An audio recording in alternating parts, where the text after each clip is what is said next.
Hi friends, welcome to my YouTube channel Pariksha centre. स्वागत है आपका दोस्तों परीक्षा सेंटर के यूट्यूब चैनल पर। और आज के इस वीडियो लेक्चर में हम बात करने वाले हैं ताम्रपाषाण कालीन युग की, जो नवपाषाण कालीन युग के बाद आता है।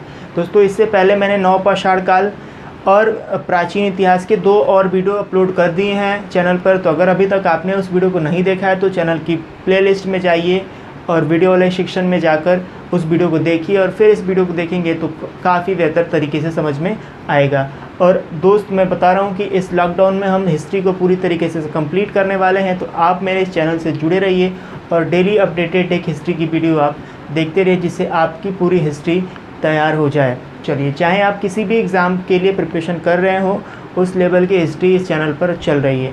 चलिए, हम बात करते हैं ताम्रपाषाण कालीन युग। देखिए, ताम्रपाषाण कालीन युग कहते किसे हैं, तो वह कालखंड जब मानव पत्थरों के साथ साथ तांबे का प्रयोग करने लगा, उसे हम क्या कहते हैं, ताम्रपाषाण कालीन कहते हैं। वह कालखंड जहाँ से मानव तांबे और प्लस पत्थर का प्रयोग करने लगा, उसे हम क्या कहते थे, ताम्रपाषाण कालीन कहते हैं। ठीक है, इसकी जो शुरुआत होती है 2000 BC से लेकर 1000 BC के आसपास तक चलती है। इस समय समाज में संस्कृतियाँ डेवलप हो गई थी, बस्तियाँ छोटी छोटी क्या हो रही थी, डेवलप हो रही थी। लोग अब झोपड़ियों में रह रहे थे, घरों में रहना क्या कर चुके थे, प्रारंभ कर चुके थे। इस ताम्रपाषाण कालीन की ये कुछ विशेषताएं थी। ताम्रपाषाण कालीन में जो घर होते थे, या तो वो वर्गाकार होता था, या वो आयताकार होता था, या वो गोलाकार होता है। ताम्रपाषाण कालीन में 3 प्रकार के घरों की प्रचलन थी। चौकोर घर, वर्गाकार घर और गोलाकार घर इस ताम्रपाषाण कालीन में मिले हैं। अब एग्ज़ाम पॉइंट व्यू से क्या इंपॉर्टेंट है, अब हम इस पर चर्चा करते हैं। दोस्तों, ताम्रपाषाण कालीन में कुछ संस्कृतियाँ चली हैं और ये संस्कृतियाँ सीधे डायरेक्ट आपके एग्ज़ाम हॉल में पूछी जाती हैं। देखिए, ताम्रपाषाण कालीन में जो 3 संस्कृतियाँ चली थी, वो दक्षिण पूर्वी राजस्थान में, पश्चिमी मध्य प्रदेश में और पश्चिमी महाराष्ट्र में, ये 3 जगह ये संस्कृतियाँ डेवलप हुई थी। देखिए, जो दक्षिणी राजस्थान में जो संस्कृति आई थी, अहरण संस्कृति, और फिर पश्चिमी में मालवा संस्कृति और पश्चिमी महाराष्ट्र में जारवे संस्कृति का डेवलपमेंट हुआ था। ये एग्ज़ाम में आपके सीधा सीधा ही प्रश्न यहाँ से बनता है कि अहरण संस्कृति कहाँ पर थी, तो राजस्थान में। या अहरण संस्कृति किस कालखंड से रिलेटेड करता है, तो वो कालखंड क्या है, ताम्रपाषाण कालीन खंड। नवपाषाण कालीन खंड में किसी भी तरह की संस्कृति का कोई भी विकास नहीं हुआ था। अब इसी के साथ साथ ताम्रपाषाण कालीन में ही धीरे धीरे इसी के समरूप हड़प्पा सभ्यता और सिंधु सभ्यता इसके तुरंत बाद या इसके साथ धीरे धीरे वो भी डेवलप हो रही थी। लेकिन जो ताम्रपाषाण कालीन है, यहाँ पर अहरण संस्कृति आपको याद रखना है, मालवा संस्कृति और जारवे संस्कृति, यहाँ पर 3 प्रकार की संस्कृतियाँ पाई गई हैं। अब इन संस्कृतियों की क्या विशेषता रही है, कहाँ से यहाँ से एग्जाम्पल हमारे एग्ज़ाम में किस प्रकार का प्रश्न आता है, हम इस पर चर्चा करते हैं। देखिए, जो सबसे इन सभी में सबसे जो पुरानी जो संस्कृति है, वो संस्कृति, उस संस्कृति का नाम है कायथा संस्कृति। ये संस्कृति लगभग 2000 BC से लेकर 1800 BC तक चली थी। सबसे पुरानी संस्कृति जो थी मध्य प्रदेश में, मालवा संस्कृति से पहले जो आई हुई संस्कृति थी। पश्चिमी मध्य प्रदेश में 2 प्रकार की संस्कृतियों का ज़्यादा प्रचलन था, एक मालवा संस्कृति और एक कायथा संस्कृति। तो सबसे जो पुरानी संस्कृति है, उस संस्कृति का नाम कायथा संस्कृति है। फिर उसके बाद जो पुरानी है वो अहरण संस्कृति है, फिर आता है मालवा का नंबर और फिर आता है जारवे संस्कृति का नंबर। तो आपको याद रखना है कि ताम्रपाषाण कालीन की सबसे पुरानी जो संस्कृति है उसे हम कायथा संस्कृति कहते हैं। उसके बाद आता है, मैं नंबरिंग कर देता हूँ, पहले नंबर पर ये आता है, दूसरे नंबर पर ये, तीसरे नंबर पर मालवा संस्कृति और चौथे नंबर पर जारवे संस्कृति आता है। तो क्वेश्चन आपसे एग्जाम हॉल में पूछ सकता है कि ताम्रपाषाण कालीन की सबसे न्यूनतम संस्कृति, तो उस संस्कृति का नाम क्या है, जारवे संस्कृति। और सबसे प्राचीनतम संस्कृति, उस संस्कृति का नाम है कायथा संस्कृति।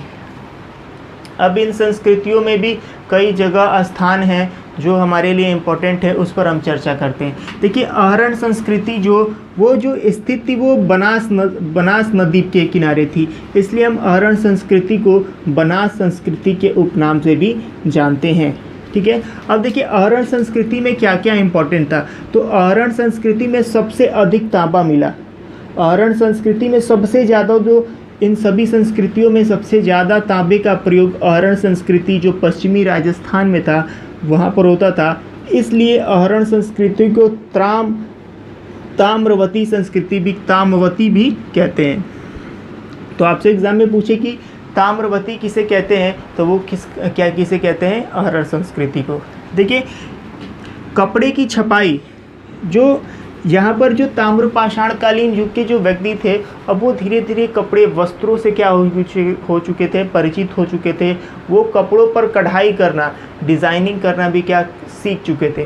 तो जो आहरण संस्कृति है, जहाँ पर कपड़ों की छपाई के लिए जो ठप्पा, जो मोहर होता है जिससे डिज़ाइनिंग की जाती है, उस प्रकार के कुछ अवशेष मिले हैं, ठीक है, आहरण संस्कृति में। और यहाँ के जो घर, ये सबसे मोस्ट इम्पॉर्टेंट है, यहाँ पर जो घर थे वो पत्थरों के बनाए गए थे, ना ही कि झोपड़ियों के। ताम्रपाषाण कालीन में हमने नवपाषाण काल में ही समझ लिया था कि लोग अब झोपड़ियों में रहना प्रारंभ कर चुके थे, लेकिन इस ताम्रपाषाण काल के आहरण संस्कृति में लोग जो थे वो पत्थरों के घरों में, जैसे पत्थर रख के इस प्रकार वो चौकोर घरों का क्या करते, निर्माण करके रहते थे। ये किस कालखंड में था, आहरण संस्कृति में। अब हम बात करते हैं कुछ मालवा संस्कृति, कुछ विशेषताओं की।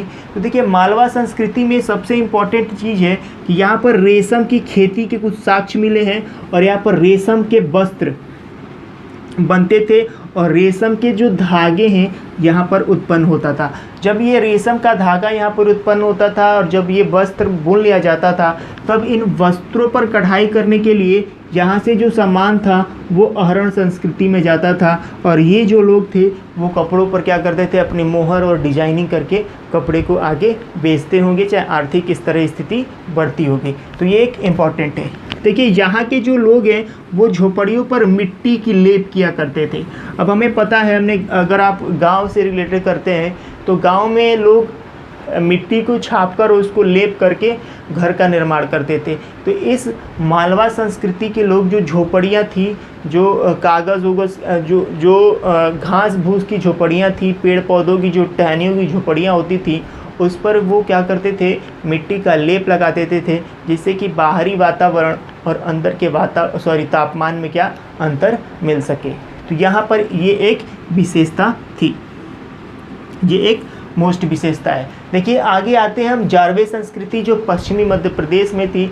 जारवे संस्कृति में दो स्थान, दैमाबाद और जारवे। तो जो दैमाबाद था वो यहाँ का सबसे बड़ा स्थल था। ताम्रपाषाण कालीन में जो सबसे बड़ा, सबसे दूरी तक फैला जो स्थल था, उसे हम किस नाम से जानते हैं, दैमाबाद के नाम से जानते हैं। तो दोस्तों ये एक छोटा सा वीडियो है, लेकिन इम्पॉर्टेंट फैक्चुअल चीज़ें हैं इसमें, तो आपको इन चीज़ों को ध्यान रखना है कि ताम्रपाषाण कालीन वह कालखंड जहाँ से मानव तांबे का प्रयोग, सर्वप्रथम किस धातु का प्रयोग किया गया, तो उस धातु का नाम क्या है, तांबा है। और इससे जो बनने वाली पहली जो औजार है उसे हम कुल्हाड़ी कहते हैं, ठीक है।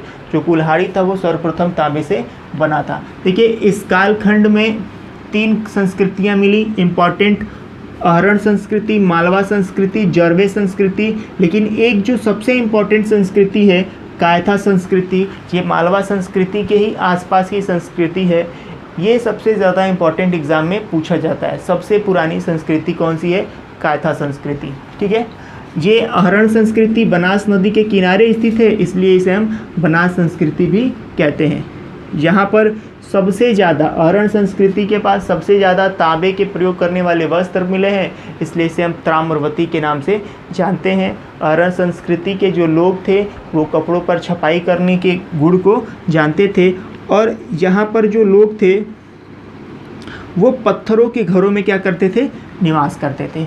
तो ये आज का ये वीडियो छोटा सा लेक्चर है, लेकिन बहुत इम्पॉर्टेंट है। तो आप, मुझे पूरी उम्मीद है कि आपने वीडियो को पूरा देखा होगा, और आप इसके एक नोट्स बनाइए, और धीरे धीरे हम करेक्ट करते रहेंगे। मेरा ये हिस्ट्री का तीसरा वीडियो है, और अगर आपने पिछले 2 वीडियो नहीं देखे हैं तो चैनल की प्लेलिस्ट में जाकर उस वीडियो को देखिए। इस वीडियो पर अपने सुझाव, अपने कमेंट्स बॉक्स में कीजिए, और वीडियो अच्छा लगे तो लाइक करना ना भूलिए। Thank you for watching me.